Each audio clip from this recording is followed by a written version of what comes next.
All right, ladies and gentlemen, welcome to Cheyenne's Forum. Today is January 9th. Right now, the time is Eastern Time, 4:13 p.m. Again, Correct. our old friend, Tom. Tom, welcome. Thank you. Glad to be here. Yeah, Tom, we have about two very important questions for you today. I think people are, at least my friends, are conservative friends are really care about these two questions. The first one is about Epstein. It's about himself and also about who he really is. And is this only a one person operation for the island?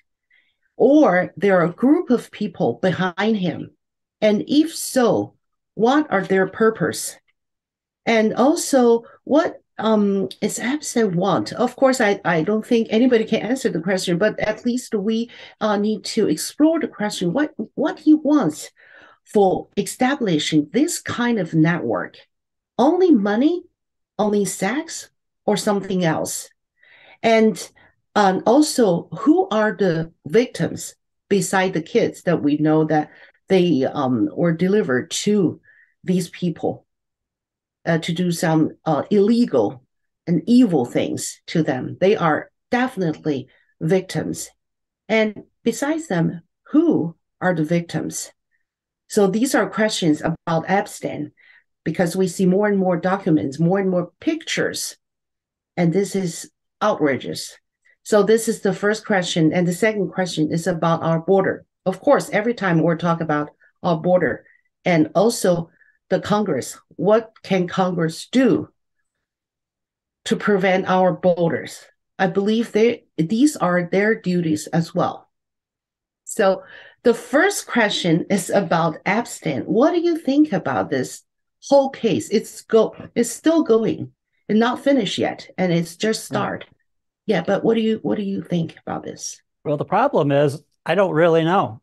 Mm, Um, in looking at the case, I've heard all the rumors that possibly he was a foreign agent working for Israeli Mossad mhm, and with the idea of gathering incriminating evidence against everybody that he traveled with or invited to his home in New York or to the island in the Caribbean, mhm. and that the purpose for them having him do this and helping set up the whole operation on Right. his plane and on his island and in his residence in New York. The idea was that people, political figures, British royalty, you Right. name it, they would get caught up Mhm, and get filmed having sex with minor girls. And mhm. therefore, having the film of that, they could easily be blackmailed then.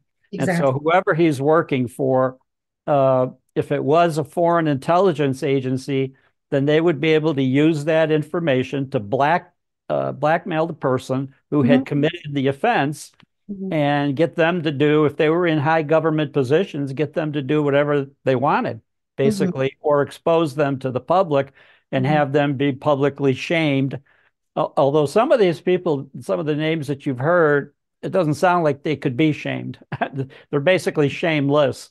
And we've known that for many years, but those are the rumors, and I think that not having enough evidence to go on, and in many Mhm, cases, yeah, on purpose. It's said that back a couple of years ago, the FBI raided his apartment in New York mhm, and got someone or a safe company to open his safe and removed documents and tape recordings and video recordings, things mhm, like that from his safe, mhm, never to be seen again. The FBI hasn't disclosed that they did take documents or video, or that they still have it, or that they used it. We don't know.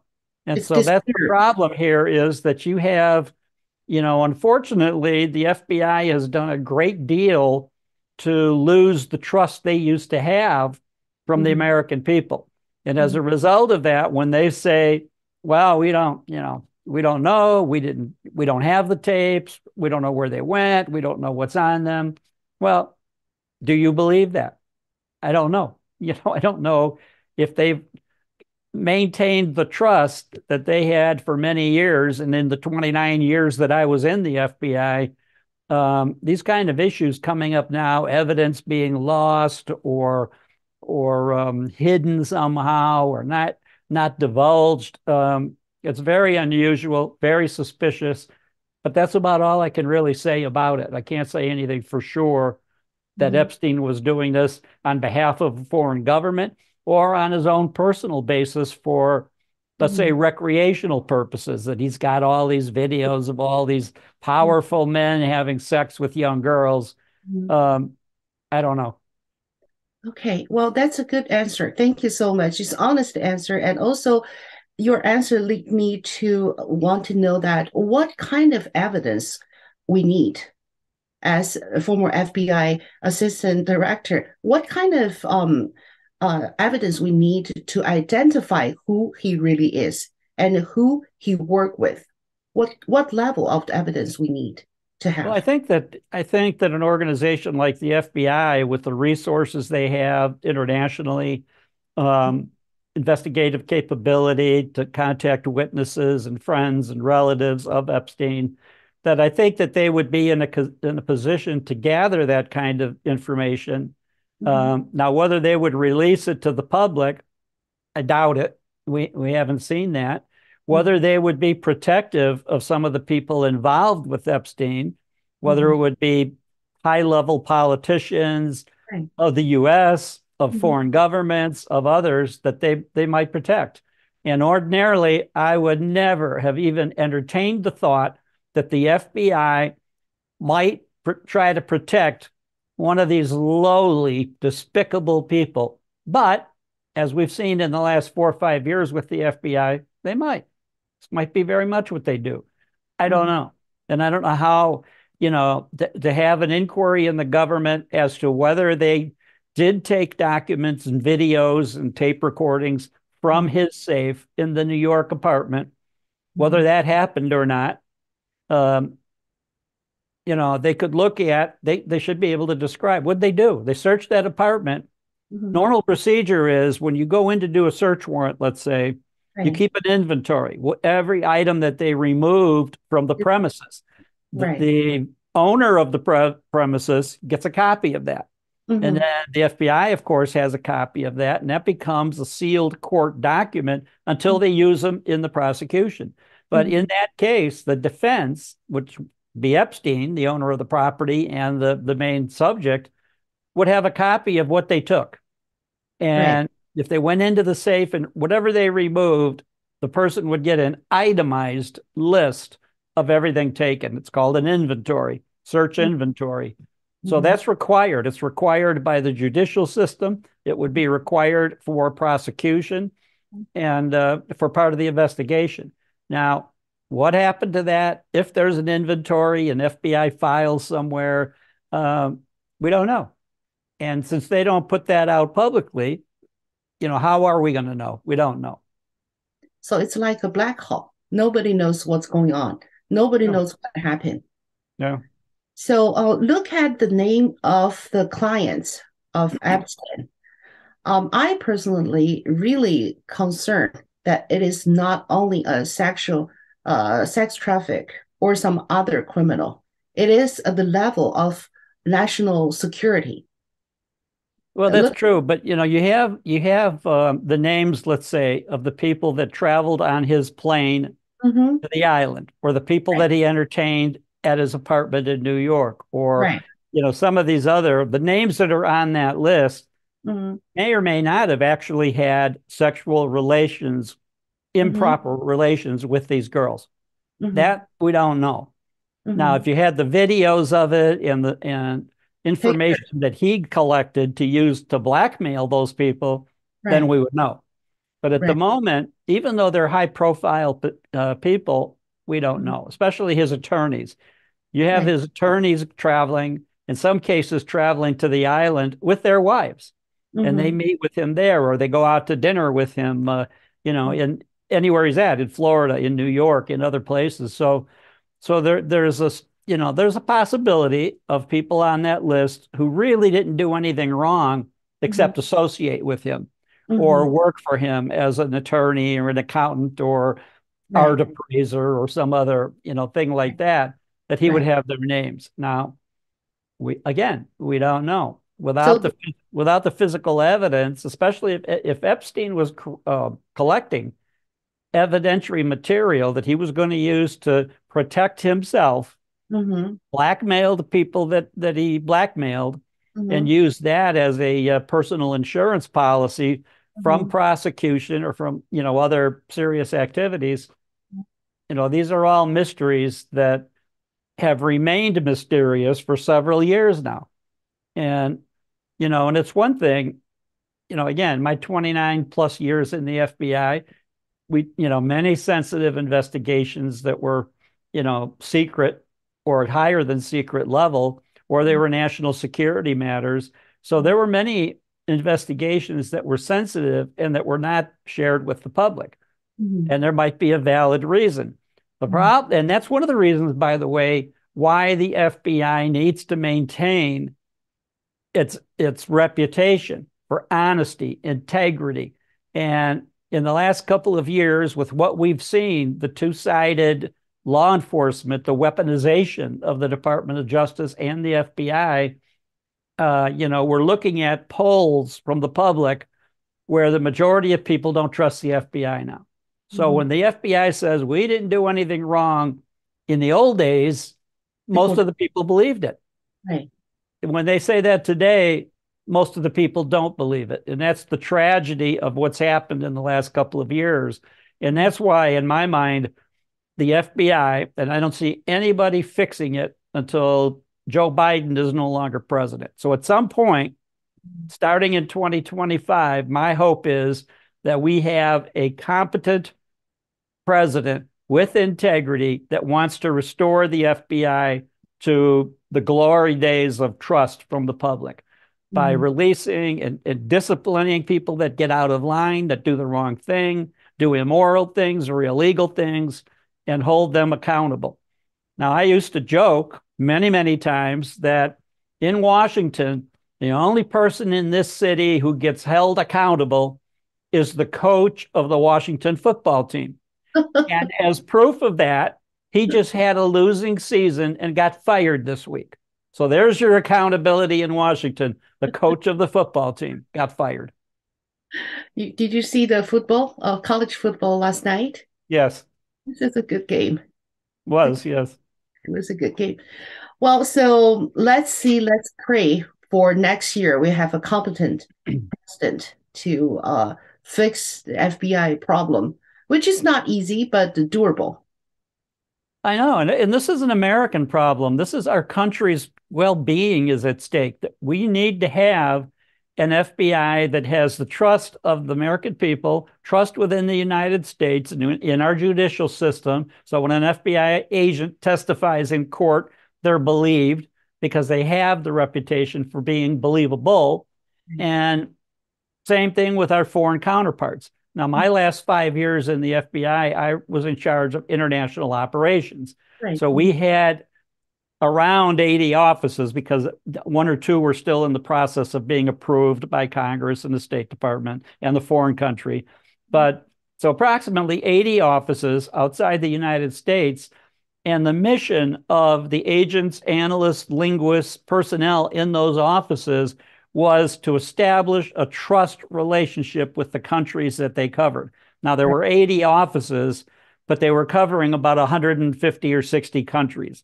Now, Mm-hmm. some of the countries in the world, like North Korea or Cuba, we covered those indirectly. There were other countries that might have good relations, and we would set up a marriage triangle or something with those countries, like Cuba, for example. We would get in Cuba. Canada had a great relationship with the Cubans, so we would get assistance from the Canadians to help us with working on issues with Cuba. The other Right. countries, the same thing.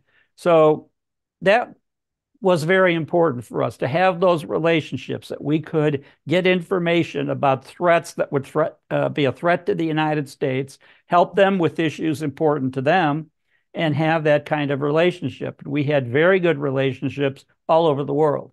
Mhm. So, you So know, since you have so many experiences internationally, I just wonder if you see, have you seen anything similar, like what Epstein do or did in other country, like Well, many Epstein? countries, have that kind of a situation where they have either members of their intelligence services or military or their equivalent of the State Department, which would be their offices of foreign missions. Um, yeah, we've seen that kind of thing in other countries where they have attempted to do that or have attempted to compromise our people, um, so that they would have evidence to use down the line. Now, for example, if you went to Moscow, for example, as I did many, many times, the FBI had an office in Moscow. We had great working relationship with the Russians at that time. However, the one hotel that the government of Russia set up for us to use when we went there, the Radisson Hotel, was when you walked in there, it looked like a female modeling convention. You had all of these women in the lobby, and they were all, hanging around and looking available, which they were. And so if you had stupid American or other businessmen or government officials uh, latch on, let's say flirt with the girl and all of that and say, oh, you're wonderful and all that. And all of a sudden take that person up to their room where the rooms were wired with video and recording devices and everything. Trouble begins. Well, the other thing about the Russians that made them very smart about it was that they would, if they had, the person might be 22 years old, American business person or lower level State Department or military official, and they would go ahead and get those films because the idea was if the government is sending somebody on a mission to Moscow, they're basically viewed as being in a trusted position now, but that they're expected to be in an even higher trusted position later. So Russia would save that library of film and tapes that they have and save it because in 10 or 15 years, that person isn't the 22-year-old, college kid or something, but might be a senior official in the State Department or in the U.S. military or in some other sensitive job where all of a sudden now they pull out these tapes and say, here, remember this?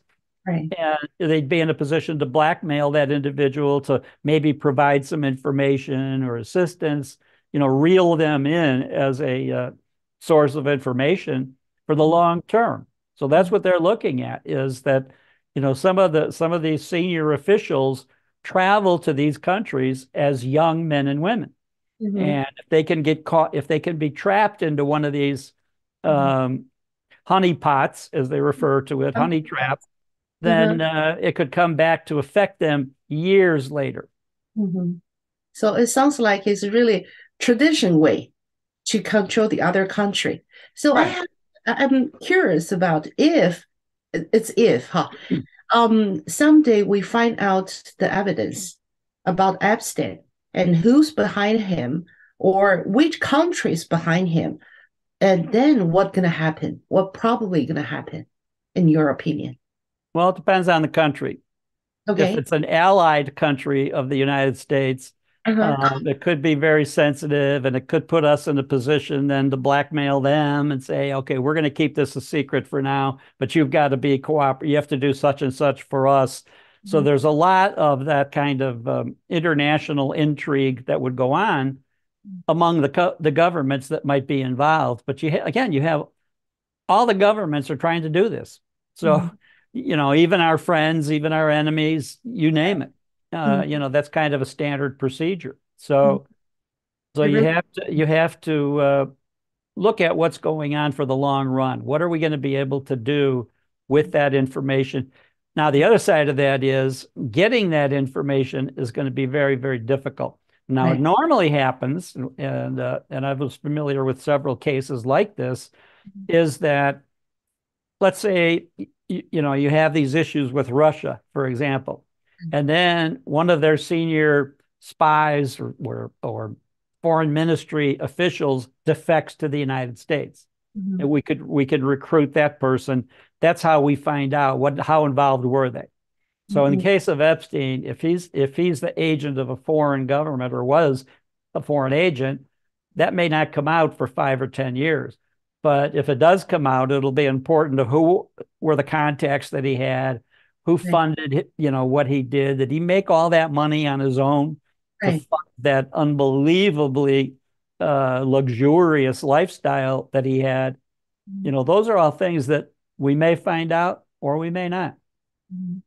So now it's the two key points. One is the pictures and the videos from the Epstein apartment, New York apartment and island, and on the plane. So that's the we can call the hard evidence. If we see the pictures, if we see the videos, not only the name, because the name is only proof that these people went to the island, and what they did in island is the key. So we need the key evidence.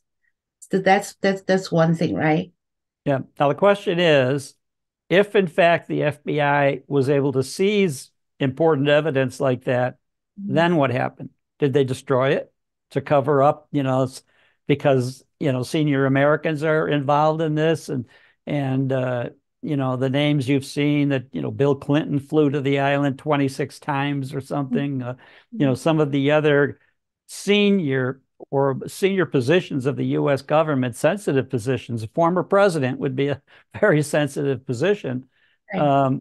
So, did the FBI destroy whatever they obtained and said, "Oh, this will be bad if this gets out"? Now, the other side of that is, again, when I go to mention how Can make trustworthy, the decision, excuse me, Tom, who can make the decision that not dispose the pictures? FBI can make the decision that these pictures are not good, so we will keep to ourselves. Can they make the decision, they or shouldn't. No, they shouldn't. But they should not? they should not. But when we've seen some of the activities the FBI has been engaged in for the last 6 or 7 years, do you trust them? Do you No. trust them to be honest that they don't have it? You look at cases like Hunter Biden's laptop. Right, Now, the FBI had that laptop for over a year right, before the election. mhm, And when it came out, you had 50 some former CIA right, intelligence officials swear that it was Russian disinformation. The FBI knew it was not. mhm, Those officials actually knew. They all lied. I knew, and I wasn't even involved in the investigation there because you knew that personal pictures of Hunter Biden having relations with young girls and smoking crack pipes and doing what he was doing, the Russians didn't put that on his computer.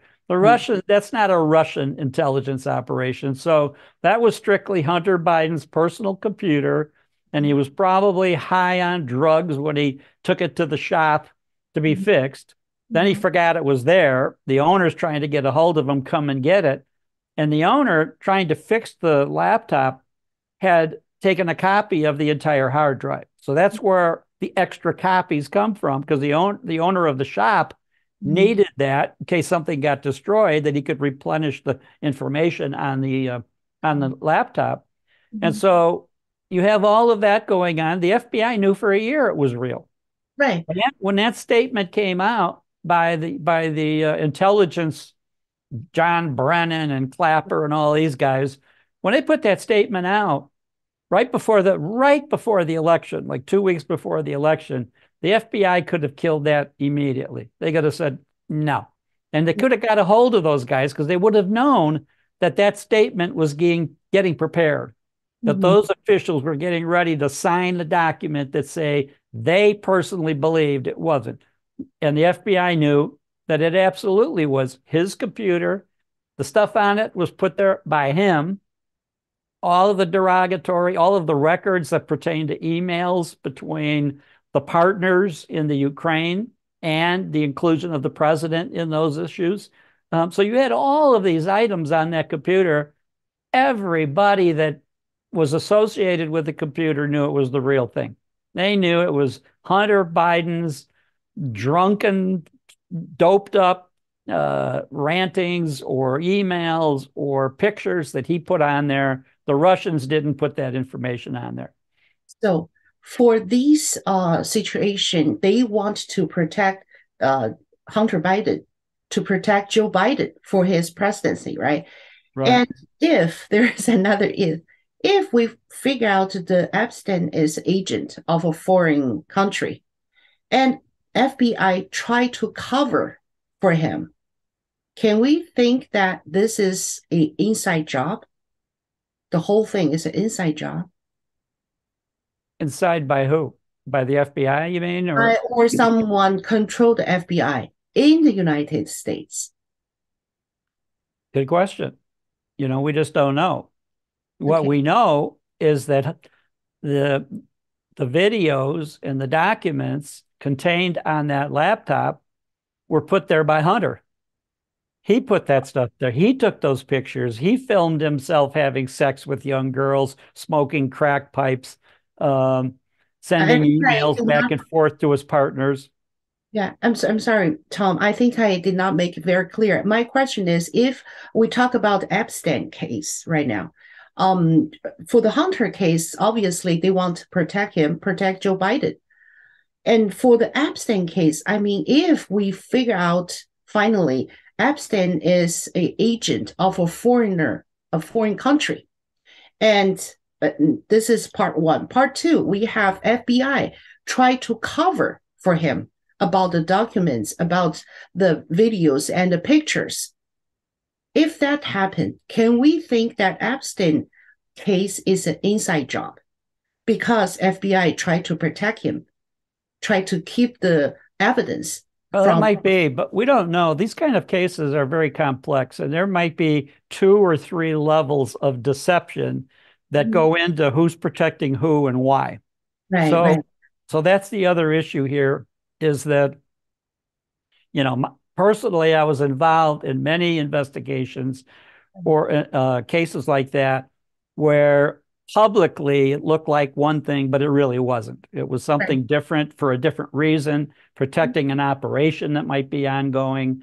So if it was evidence was to come out, oh, Epstein was working for the Mossad in Israel. Mhm.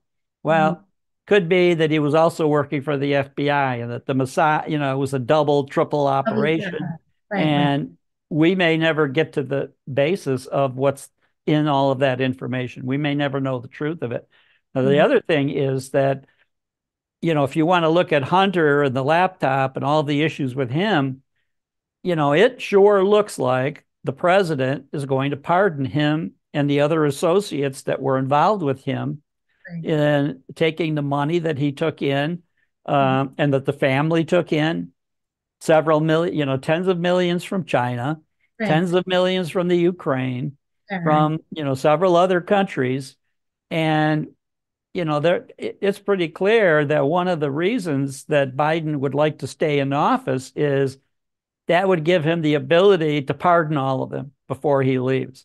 Mhm. Now, the gamble with all of that is that Joe Biden, we see how frail he is. We see the condition he's in. No matter how much, the rumors are that they give him drugs every day to get him, enough energy to operate.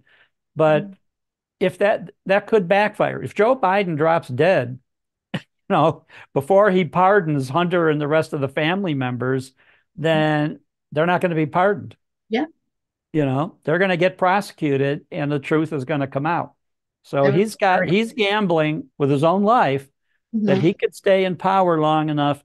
Now, it's very common practice for US presidents the last day or second to last day that they're president to issue a whole bunch of pardons to people Right, just right. for a variety of reasons. Mhm. And you had Obama and Clinton at the end of their terms pardon terrorists who Mhm. had done attacks on the Capitol, had attempted to murder President Truman and other people. Mhm. And that was like, okay, so what? Pardon so and so, and they get away with it. Mhm. Now, pardoning a family member will not be a difficult stretch, let's say, for the president to get involved in that. Now, if you remember, you may not, that President Nixon was almost impeached.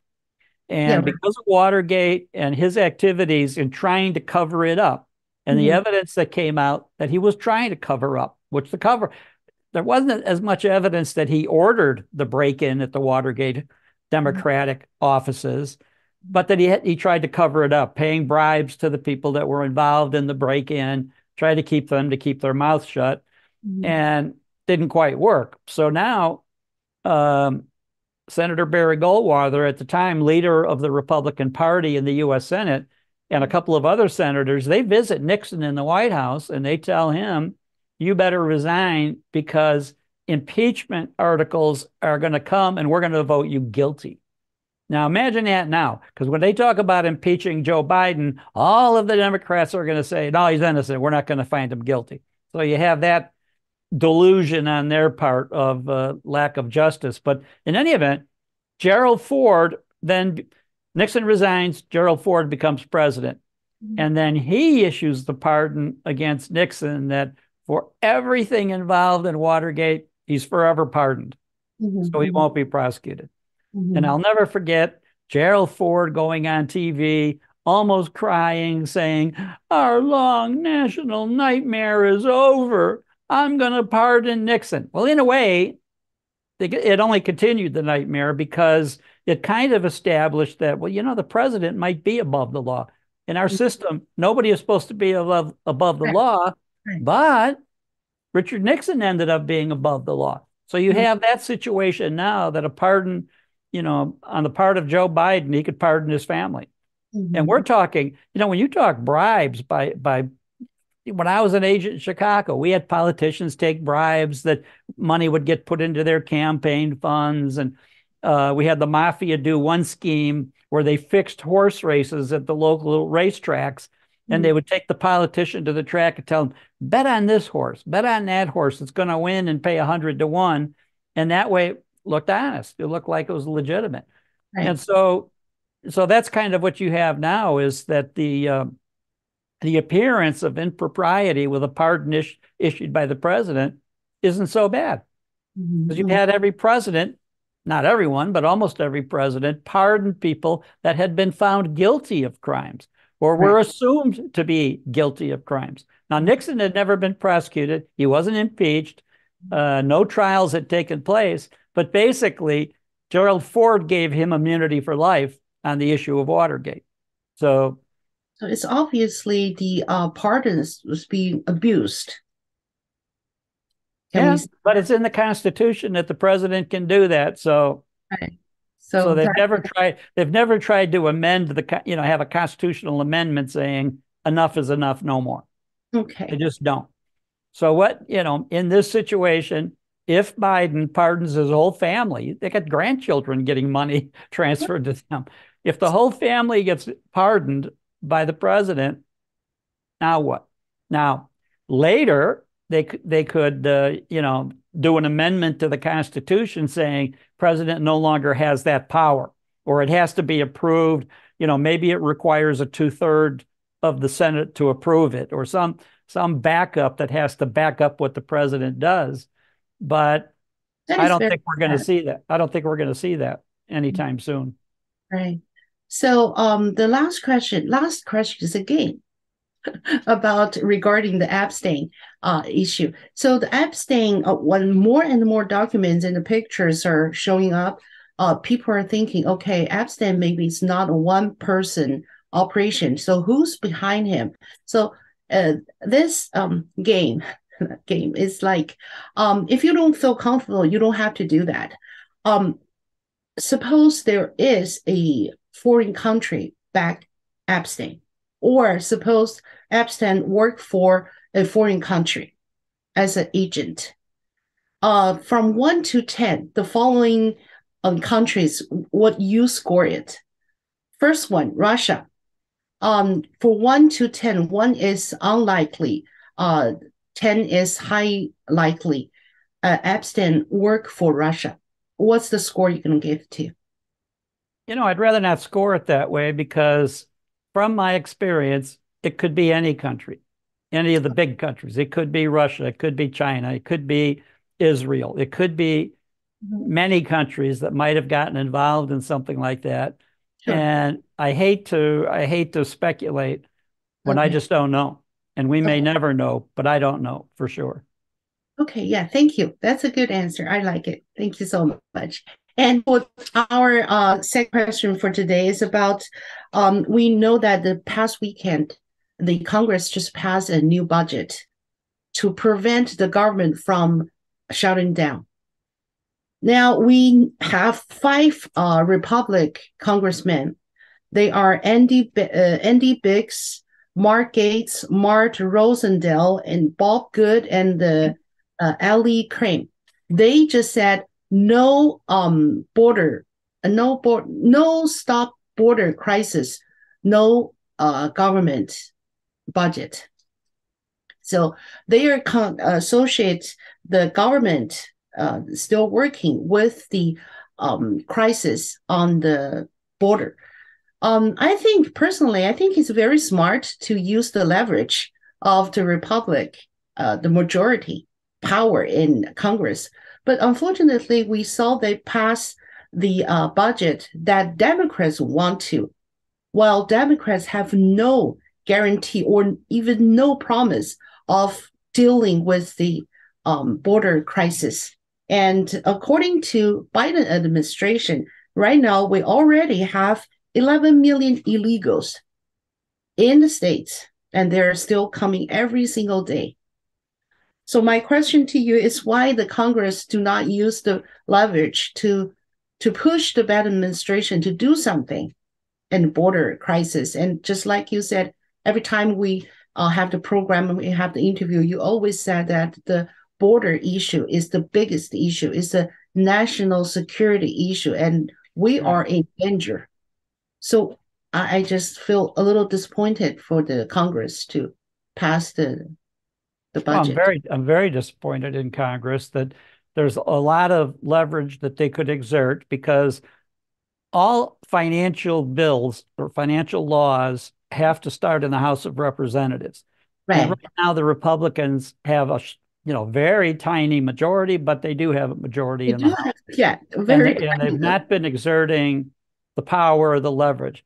Now, what they've been threatening the last couple of weeks, right, going back to before the holidays, before they took their break, because they worked so hard, they needed that break.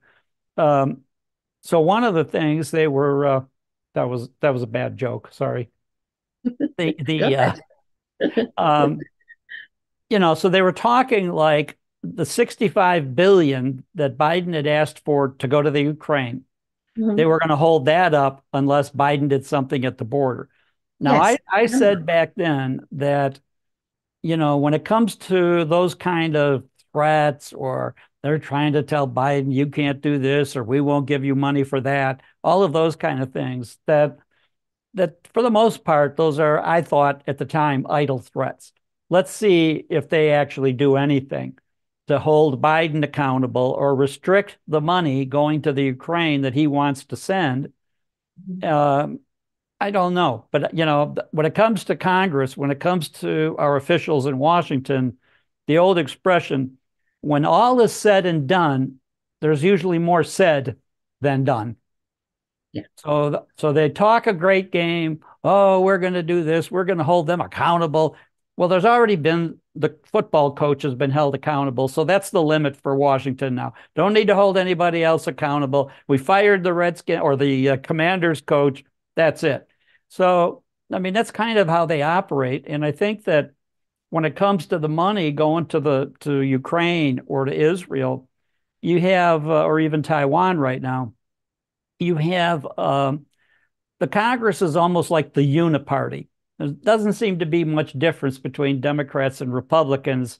They're more than happy to approve the money to go to those countries, send the money to the Pentagon. The Pentagon sends it to the defense industry. The defense industry sends money overseas, whether it's the weapons or cash.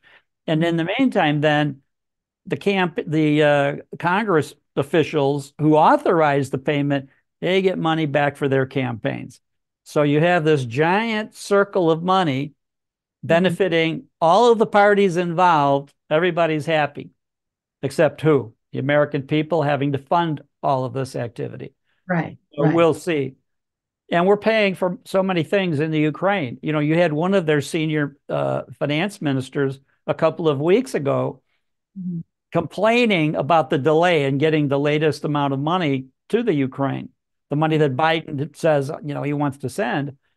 And he makes the public statement, that money that's being sent to us, periodically every couple of months by the US, we're using that to pay for our military, pay for pensions, pay for health care, pay for education, pay the expenses of the government. So that's why you have many people claim that Ukraine has become the 51st state of the United States. We basically subsidize the existence of Ukraine as a country, as a government. That's still ongoing. So we see a huge disconnection between Congress, government, and American people. Yep. Yeah, many, I guess people that comment on this thing, many of them say that the government of the United States is not being run by the voters, is not being run by the people. It's being run by the donor class. Well, the donor class are the CEOs of these big companies that control the military companies, that control industry, that control all of these other activities in their domain, and they're running the country. And you see that now, in the presidential campaign, the commentary that these big donors, first they were supporting DeSantis, then they switched the money to Nikki Haley. Now they're switching it back. You see all of that going on. What they're basically saying is it's not the American people at this point deciding between Haley and DeSantis or Trump. It's really these donors. Now, Trump, being independently wealthy, isn't as susceptible to being, controlled by them, but it's still an influence. It's still, a big deal. Mm-hmm. So it is really sad to see the situation currently. And it seems to me that American people already lost their power, the power of vote. So when they lost their vote, they lost their power. So that's the situation. That's why vote is the key for the American people. Yeah, they didn't lose the vote. They just don't exercise it. If they don't go and vote, if they just let things happen the way they're happening, then they're contributing to whatever ends up being, in the future here. So yeah, that's a big issue. And this donor class and the deep state, as they call it, the government, the Democratic Party, that you see them doing anything and everything to try to keep Trump from being president again. That means don't bring every kind of prosecution under the sun. That's not really working real well. Then you have, well, that doesn't work. Let's keep them off the ballot in all these states. Well, that's going to be argued in front of the Supreme Court on February 8th. We'll see what the court decides if they'll allow that to go forward. But they're throwing everything they can at Trump to keep him from being reelected as president. Very obviously, they don't care if it's legal or illegal or unlawful.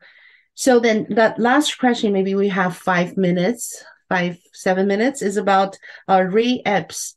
He's got 1 year sentence and $500 fine.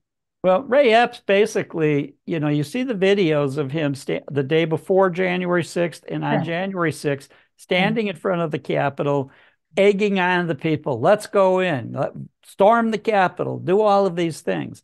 Now, you have individuals, J6 people that went into the Capitol, sentenced to many years in jail. You have some people that never went in, sentenced to several years in prison. You have all the activity that Epps did. And if you remember, in the aftermath of J6, of that day, he was never picked up. He was never arrested. He wasn't put on the most wanted list by the FBI. And then the FBI took all of this criticism saying, well, he must be a federal agent. You didn't arrest him. You didn't do all of those things. So he's either an informant or a Fed. And so finally they arrest him. Now, one of the things, and I'll go back to, at the time I ran the FBI's organized crime program, the International Organized Crime Program, for 5 years. And there were times when we had informants caught up with the mafia individuals, caught up in that, and we faked prosecution of them to make it look like they weren't informants. They were arrested, they were put into a jail cell, they were fingerprinted and photographed, they were sentenced to time in jail or whatever it was, and then later they were let out, kind of discreetly. They were not further prosecuted. So you have Ray Epps now with everything you have people that were encouraged by him to go in the building, go Right. in the Capitol. You Right. have other people that did much less and got several years in jail. Right. Years. And then now you see he's going to be on probation. Mm-hmm. And Mm-hmm. then what they can do later is that if he's an informant, uh, I don't think he's a full FBI agent because somebody would have reported, I know him, he's an agent. Mm-hmm. But probably, I'm guessing he could be an informant. Mm-hmm. Now, in that situation, later on down the road, they can have the records of his arrest expunged, meaning just taken off the books, Right. so that he's not listed as having been arrested or sentenced or anything. He just had no prosecution. And I think that could come at some point. Mm-hmm. So the whole thing is just so unfair, and people know it, and it seems like the court and the judge really doesn't matter. They don't care. Well, when you have to look at DC, look at the judges we have here. All of the judges, Washington, DC, the area of DC voted about 95% in favor of Biden. The judges are basically Democratic judges. The appellate court in Washington, basically Democratic. So you have all of these activities going on, and Epps could easily be caught up in helping the government and being protected. But in the early part of it, they have to at least make it look good. Okay, he's going to be getting probation, or he's getting one thing or another. So that looks like he wasn't an informant or an FBI agent. And you have Christopher Wray even recently testifying, oh no, there was no FBI agents or informants or other government informants in that crowd on January 6th. That's not true. And now you have a congressman interviewed by Tucker Carlson this past week who's saying evidence is going to come out that there was Mm-hmm. FBI agents, FBI personnel, sources in the crowd on January 6th. One of the things he cites is that he's been a congressman for 7 years. Mm-hmm. And that when he goes in the Capitol, because the congressmen and the senators, their offices are not in the Capitol building. They go into the main chamber for votes, but they're in their own separate office buildings down the street, let's say. Now, he comments in his 7 years, whenever he goes in the Capitol, he needs a guide to take him around. It's too easy Right. to get lost.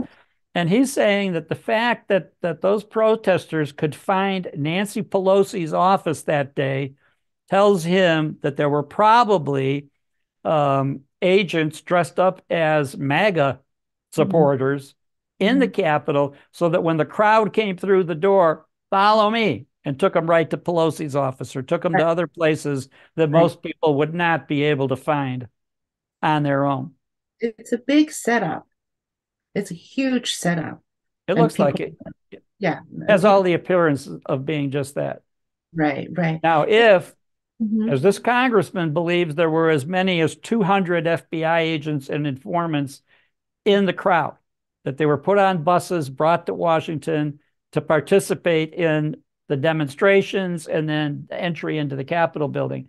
So when he talks about what would happen in that case, if that comes out publicly, that there Mm-hmm. were 200 agents in the crowd and informants, and on behalf of the FBI or on behalf of the federal government, they were encouraging the people that did the trespassing, that made the entry into the Capitol building, and that they were, it's easy to whip up a crowd. You can, get a crowd excited. I don't care if you're a cheerleader at a football game or if you're trying to have a riot. Law enforcement knows that you can encourage everybody to follow you into and do bad things. But, Mm-hmm. in that situation, if you have publicly information that comes out that the FBI was in that crowd when those people went in, then that would jeopardize the conviction of everybody that's been 1,000 convictions. that would jeopardize all those prosecutions. And you have the FBI recently saying, we think we've got another 1,000 subjects we have to round up still. So that would basically, if it came out that the FBI was using undercover agents like that, that's called entrapment. It's illegal. And all of the people that were convicted of going in, encouraged by these operatives, encouraging them to go in, would be innocent. And they'd be acquitted. Their convictions would be overturned. Right, So right. there's a lot at stake here for the Louisiana congressman making these assertions that he's seen evidence that the FBI had undercover agents in there, which has been vehemently denied by Christopher Wray, the director of the FBI. So if they end up with evidence that he lied and that the defendants were trapped or encouraged to commit a crime that they didn't originally want to do, they just wanted to go to the Capitol and protest. Right, right. The Exactly. ramifications would be extremely serious if that happens. So we can call this case of the century. This is a huge case. And I would now, agree. It's extremely important, very crucial. right. So let's see, do we have any questions? We have our audience and say thank you always to you. And You're all very welcome. thank you. And then let's see. I don't think, ACEC said Tom is a true American hero. Well, I appreciate it. Thank you. I think we appreciate your encouragement and your information, the truth give out to people. And people really need to listen and really need to know what's going on here in this country and right now.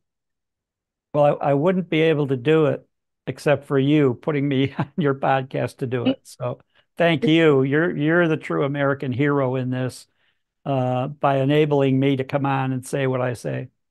Thank you so much. Thank you so much. This is what I, as American citizen, at least I can do. So we have one last question. It's a tough question. Maybe it's too early to ask. What do you think about our new speaker? I think so far I'm reserving judgment. He looks better than the previous two speakers for sure, or three or four for that matter. Oh, of course. To me, we have not had a good speaker in recent times, whether it's a Republican or Pelosi on the Democratic side or Boehner or Ryan. Any of these guys, I think, were, to me, not good.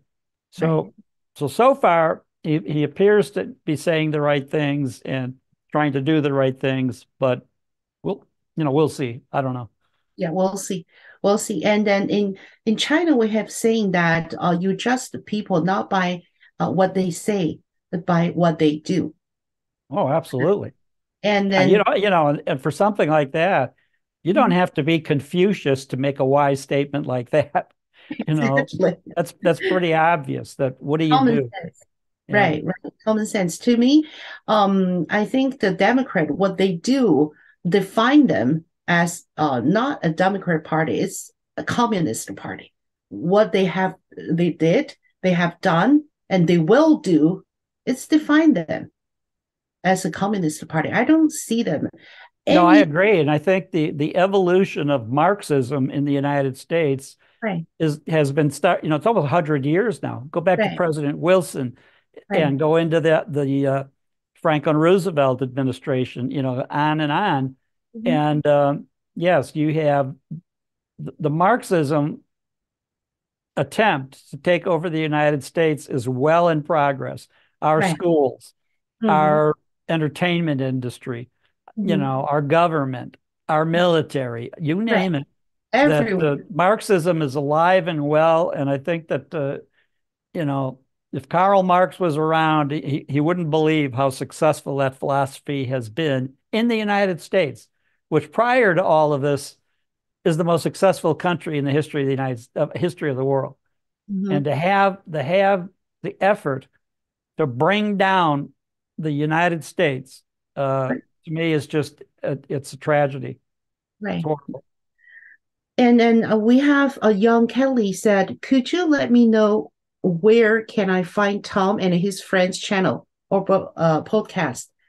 Operation Truth. Tom, you Yeah, want to, yeah, give them. it's Operation Truth with Lou Palumbo and Tom Fuentes. And we're on YouTube, TikTok, Amazon podcast, I think Apple podcast. We're on several channels. Mhm. Uh, and on YouTube, trying to not be taken off because of being so critical of the government right now.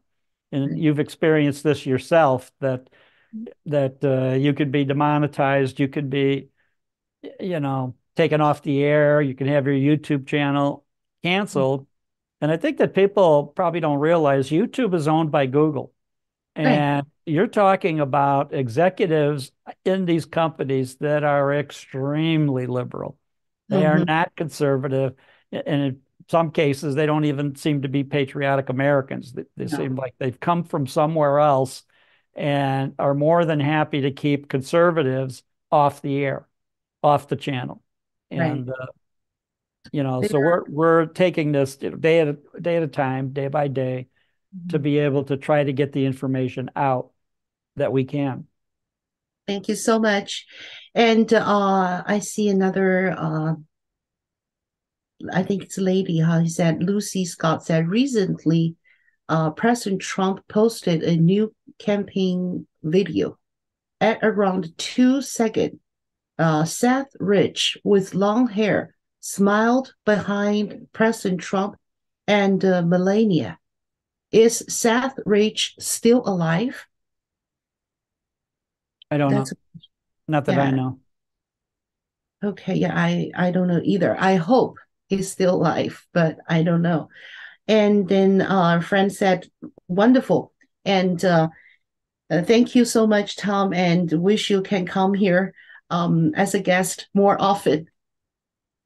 Yeah, and share the information, the truth with us. Well, All right. we've been doing this once a week now for 2 months, maybe. Yeah, right. So I'm happy to do it, and I'm happy that you're doing what you're doing and sticking your neck out also as a interesting podcast, interesting channel, trying to tell the truth also. And I think that, Lou Palumbo and I are not the only truth tellers on YouTube. And the more we have, the better it is to get the word out That's for people to understand what's at stake. That's right. That's right.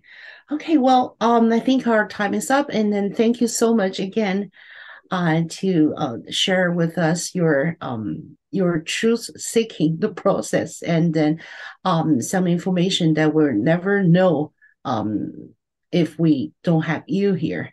Again, I really appreciate it. Thank you so very much, and then thank you to our audience for your wonderful questions.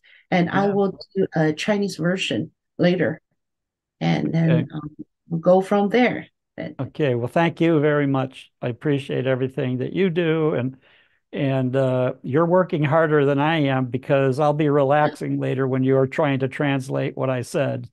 That's good And for me. I just listen again and get more information and learning processing. I really enjoy that. okay. Well, I'm glad you are willing to do it, to be Thank you honest. so much. Thank you. Thank you, Tom. And I'll Okay. see you Thank you, soon. Cheyenne. Everybody, you take care. Yeah. Thank you so much. Bye Bye bye. bye.